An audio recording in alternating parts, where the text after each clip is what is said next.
Good morning, or good afternoon, or good evening, depending on where you're joining us from. And that's on either YouTube, live stream, Facebook, two tin cans and a string. However you're joining us from, please say hello. Please tell us where you're from. And please give a big shout out to my longtime esteemed colleague and friend, Jeff Reichard. Welcome to the LinkedIn live stream for 2022. I am delighted to be on again, Jason. Thanks for the invite. So now, Jeff, you've been on with a couple of other folks, but not with me yet. So today we're going to be talking about compliance, regulatory compliance, and that is an area that in the last couple of years you have really doubled down and specialized on behalf of Veeam. Could you share for the kids at home a little bit of your background and why you are the perfect guest for today's segment? Sure, absolutely. So I started implementing SAN and disaster recovery and business continuity solutions a long time ago and worked up from that to systems design for that kind of solution, and then to working on backup and continuity systems, especially for public sector customers. And I've done that for most of the last 15 years or so. I live down in the DC area. So I've talked with a lot of military customers, a lot of civilian customers about what they need around data backup, data retention, business continuity. And I now have the privilege of doing that, working with both public sector and enterprise customers here at Veeam. So it's a topic, especially nowadays, because compliance is so much more on everyone's radar for a variety of reasons, both good and bad, that comes up a lot when I speak with customers. That makes sense. Now you mentioned the DC area, so one of my favorite perks of having you on today is that we get to immediately color in the state of Virginia as green on today's map. Also colored in, let's see, we've got Texas in the house. That's where I'm from. Colorado is on board. What we got? Is that Minnesota? In that on the top of the line, our producer is in Georgia, and so please keep the map turning green. Please weigh in on where you're from, and also if you have compliance specific regulations and mandates and strategies, there is truly no one better to ask than Jeff. So please make sure that you throw your questions in on that. Now, Jeff, regulatory compliance has been a buzzword for a very long time. Right. And so, tell us where we've come from and what does that compliance picture look like today? Well, when I began working with customers on their compliance initiatives, it tended to be very industry specific. And so if you're working on a continuity solution for financial services, there were certain requirements. If you were dealing with a company that, for example, was doing stock trades or commodities trades, there are requirements that no trades could be lost. And so you saw a lot of synchronous replication solutions designed to make sure that not a bit of data got lost and that these systemically important financial organizations of record kept the data and so that the capital markets kept confidence that if you were making trades, they could be protected and they were still there. So financial services has been highly regulated forever, both on the security side and on the banking side and on the commodities side. And of course, nowadays, financial services is also regulated around things like money laundering and making sure that money isn't flowing to places that it shouldn't be flowing. And so all of that has added increasing levels of requirements for data retention, data availability, data transparency. Public sector, of course, if you work in public sector, especially federal, but also state and local, it is no surprise to you that you've got long-term data retention mandates that relate to things like what is a public record, right? How long do I have to keep this stuff for? There's data retention requirements even at things like state education boards that can run for many decades because the data from high-level state officials covering education is a public record. FOIA requests, I had a great conversation a few months ago with 3 CIOs from 3 cities, one East Coast, one in Geneseo, Illinois, the middle of the country, and one Rancho Cucamonga, California. And all of them have long-term data retention requirements around email and around documents because they have to be responsive to Freedom of Information Act requests. So it's been out there forever for highly regulated industries. Of course, the payment card industry data security standards, we're now on version 3, and version 4 is going to be coming out in just a couple of months now, have also put basically everyone who processes payment cards or holds payment card data into the area of being a highly regulated industry. So if you're in that space, if you're in retail, or if you do anything around payment card processing, the stringent requirements around data encryption at rest, data encryption in transmission, and all the security stuff you've got to deal with are something you know very, very well. Yeah, let's unpack a couple of those, because you've got a lot in just your just that opening thoughts there. Talk about so the first one you covered was financial sector. Now, you and I have both been in this industry for 20 plus years each. About 20 plus years ago, there was a pretty dire scenario with 9/11 that actually radically changed some of the regulations that affect the requirements on availability of financial data as well. Remember those old days, like when the bank could afford to be down for a couple of days? Availability mandates have never been as stringent as they are now. You want to talk a little bit about that, and I'd love to hear more about the public sector that you've already mentioned. Yeah, absolutely. So one of the interesting things about all the different levels of regulation that private and public sector entities, especially critical sectors like financial services, that they're involved in now, is there used to be mandates around certain kinds of transactions being preserved. I mentioned like stock trades or securities trades being preserved, and you'd see a lot of short distance replication to keep those things alive.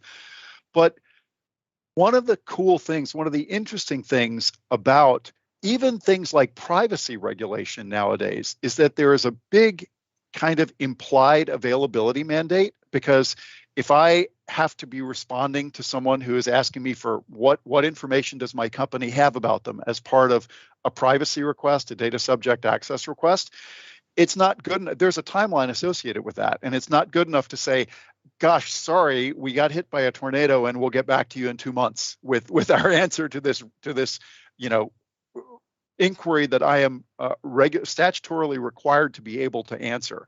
And so that is present now. Obviously, in public sector, there's availability requirements for critical sectors of public sector. There's availability mandates for highly regulated industries, pharma, life sciences, et cetera. One of the things that we've seen around data protection and availability mandates, especially in the past 2 years, I think probably most of the people who are on the call today have heard of the Cybersecurity and Infrastructure Security Agency. It's part of the Department of Homeland Security. Back in 2020, CISA, the Cybersecurity and Infrastructure Security Agency, published a list of 16 critical sectors that really need to up their game in terms of cybersecurity. And a lot of those aren't going to be a surprise. There are things like nuclear energy, obviously, and the chemical sector. But farming is listed on that, right?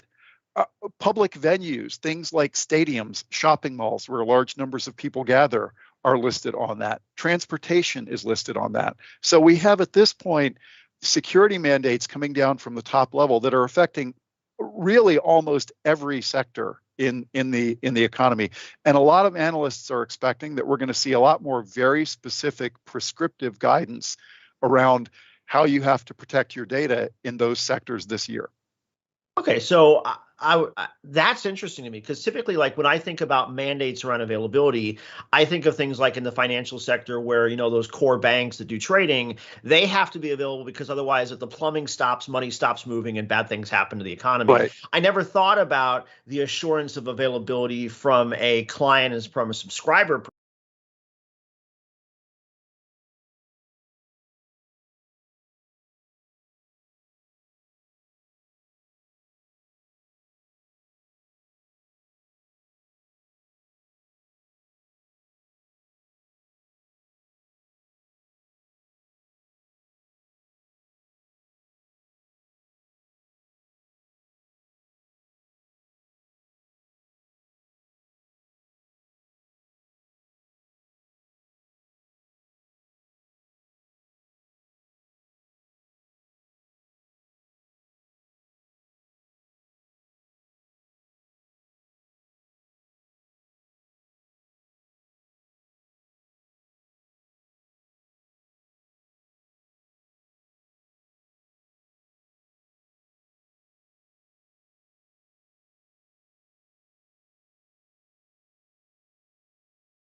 and Brazil are both in. Whenever both of them are on board, then that just makes me happy. That whole continent turns mostly green with a rounding error.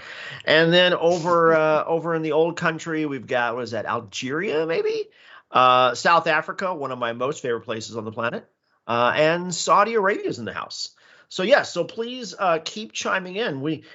Jeff, we seem to be lacking some Europeans today, so we should make sure that we cover some European compliance mandates, so they all get missed out. But before we do that, before we get into the those that are geo-specific, you've talked about financial sector and making sure the money keeps moving, and also the privacy that's attached to that. You talked about public sector. Certainly, for a lot of people, when you say the word regulation or compliance, words like HIPAA come to mind. Let's talk about healthcare for a minute. The requirements around privacy and portability. I mean, obviously, HIPAA is all about privacy and portability of healthcare data, so that folks here in the United States and the regulatory situation around healthcare data, healthcare in any of its areas, whether we're talking about direct healthcare, whether we're talking about pharma or biosciences, are all heavily regulated for obvious reasons. Now, Jason, you and I are data protection guys, more than privacy and like network security guys. Sure. One of the interesting things about looking at healthcare data, looking at pharma and biosciences data, is that you have to be able to, if you're going to make data available to patients, then you have to protect that data so that it remains available, right? So there is a huge data protection component built into those requirements. And if we're talking about research data, which when we're talking pharma and bioscience, of course we are too, you also have very long-term kind of stringent availability and protection mandates around that stuff, because if there are regulatory questions or scientific questions, or folks want to build on the work that's been done in the past, you've got to keep all of those clinical trial data and research data available in the long term.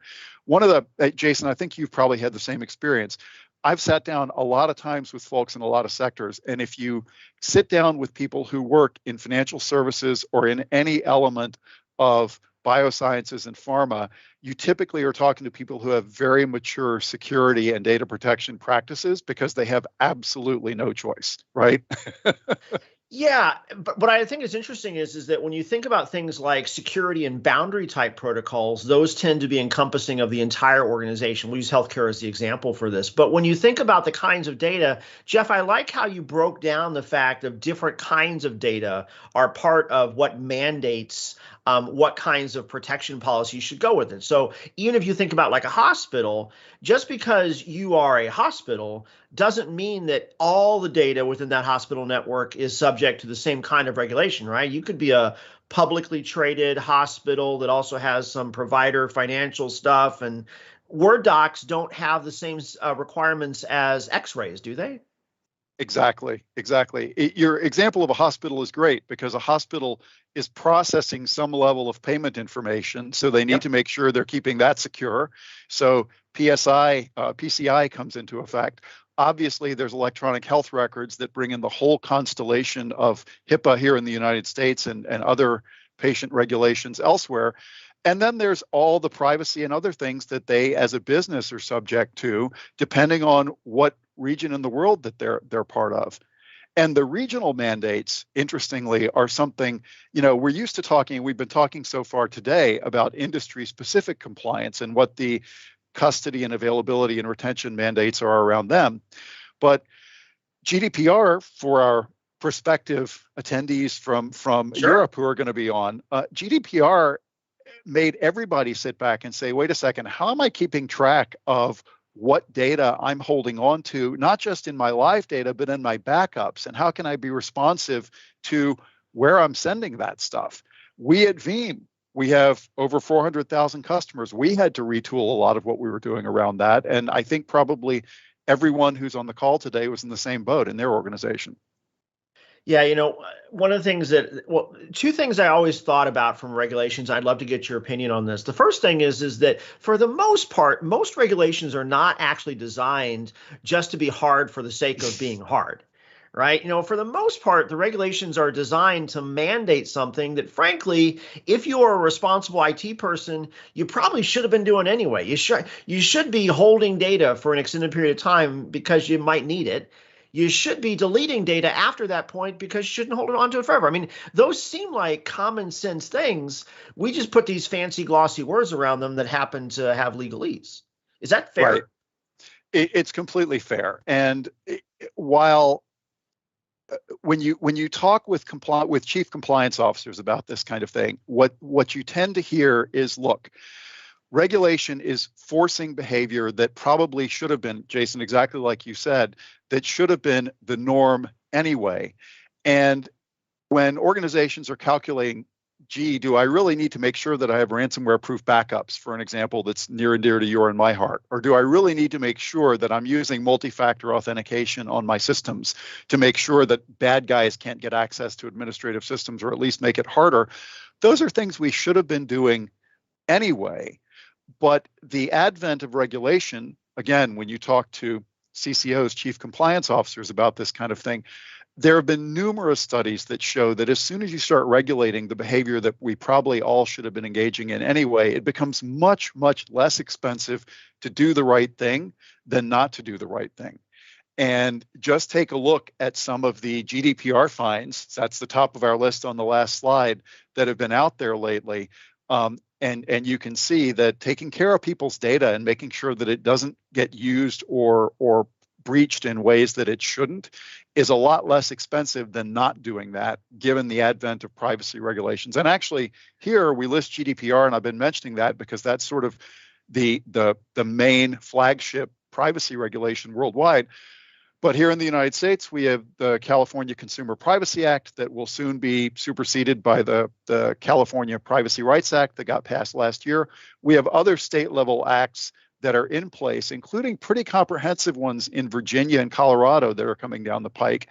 And of course, for our guests up in Canada, you are very well aware of the Privacy Act in PIPEDA, and there's a Privacy Act in Australia, and these things are around the world.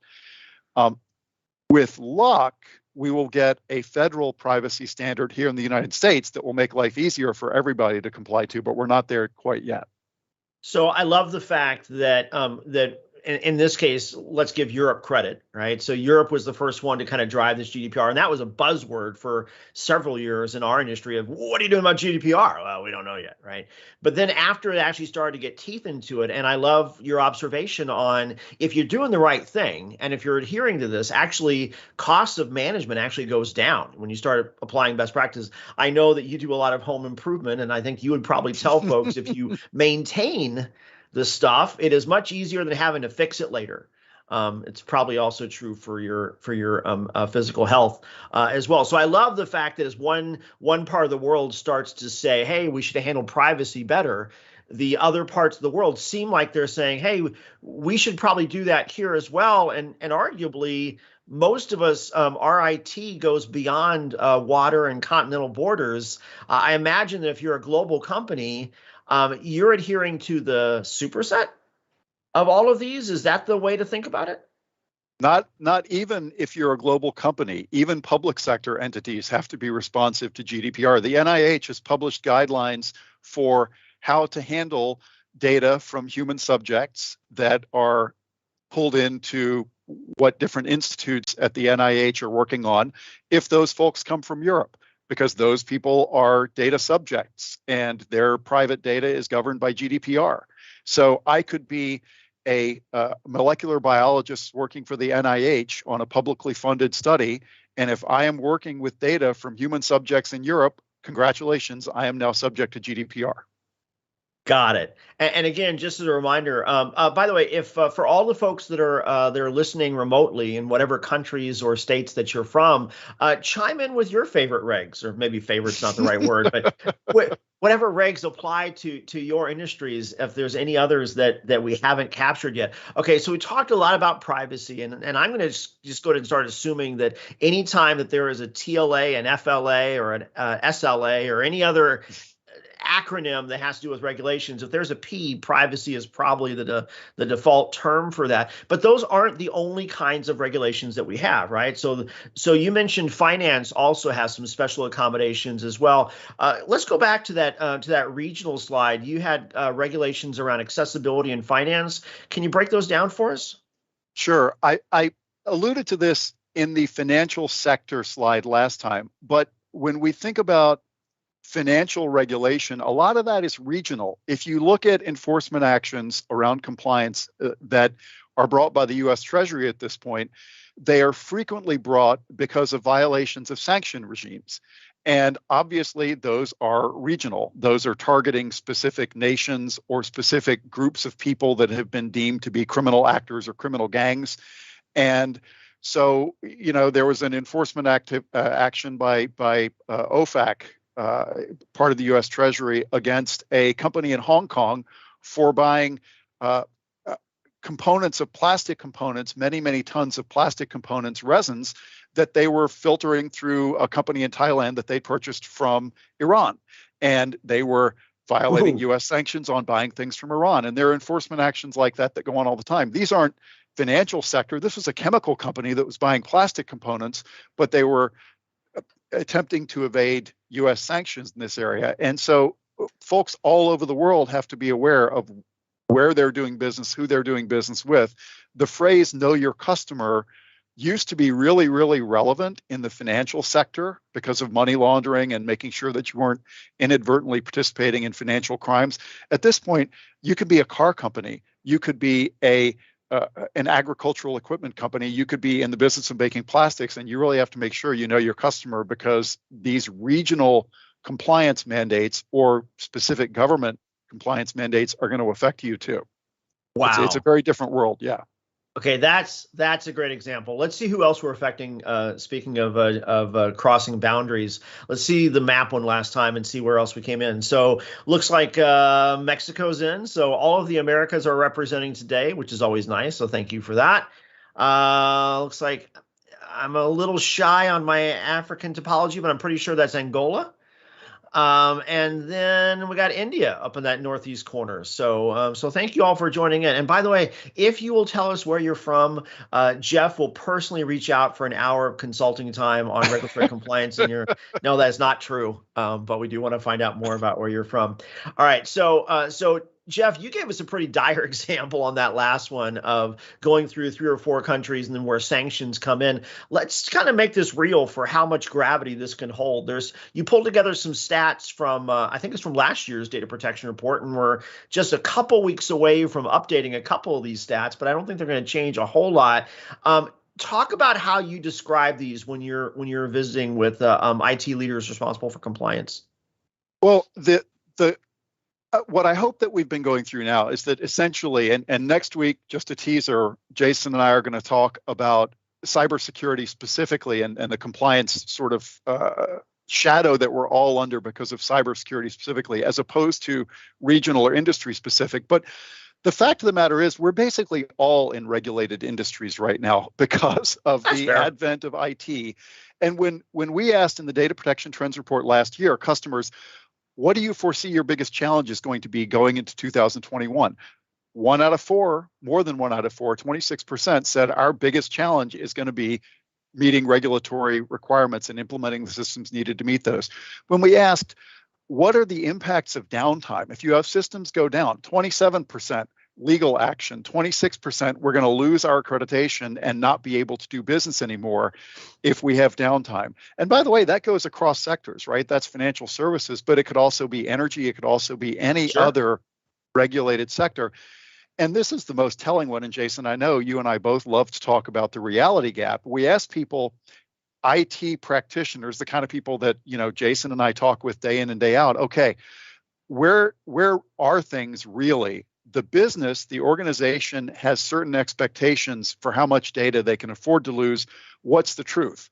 And more than 3/4 of the practitioners we talked to said, yeah, the organization thinks it's one way, but in truth, we're going to lose more data than the organization thinks or that we're going to lose or than we can afford to lose. And a lot of that is tied to these regulatory impacts, right? Bad things happen when I lose that data and when I have downtime. Now, as dire as that is, though, I do want to plant one small seed of sunshine, and that is that. And Jeff, please back me up or argue the point. But one of my things that I actually do like about regulations is regulations can often be where the funding comes from in order to solve those operational backup and recovery challenges that many organizations are suffering for. Because if I'm a CXO and I start to see the stats that you've shown here, all of a sudden I might find more budget for next year's backup solution than perhaps I was thinking about originally. Is that part of the conversation that you'll often have? Compliance takes things from being an IT problem to being a financial and compliance and legal and is my company going to stay in business problem. And if you're in IT and you're used to having sort of old school budget arguments, that's a nice place to be because budgets open up. That's that's probably a good positive for us to end on. We are going to come back next week and talk more about cyber as it relates to some of these as well. But now, Jeff, you and I have known each other for almost 25 years now. And when we first started, we were both engineers once upon a time. On Friday, some folks that are arguably smarter than you and I ever were in this in concept, Melissa and Rick, are going to be talking about SOBR, the scale out backup port story. Now, Jeff, I've been here 4 years. You've been here a little over 3. SOBR was one of those things that truly blew my mind as a software defined architecture for storage that allows for truly infinite level of flexibility as far as how you leverage the backend repositories. I'm looking forward to Friday as well. I hope you are too. Absolutely. Can't wait. Melissa and Rick do that topic justice. And if you haven't looked at what's possible to do with adding different tiers of storage to the scale out backup repository, dial in because it's going to be a good session. So Friday at noon, East Coast, US, Rick and Melissa. And then we'll be back same time next week. 167 hours from now, in order to cover regulatory compliance from more of a cyber preparedness strategy as well. So on behalf of Veeam, on behalf of Jeff, thanks for watching. Thanks all.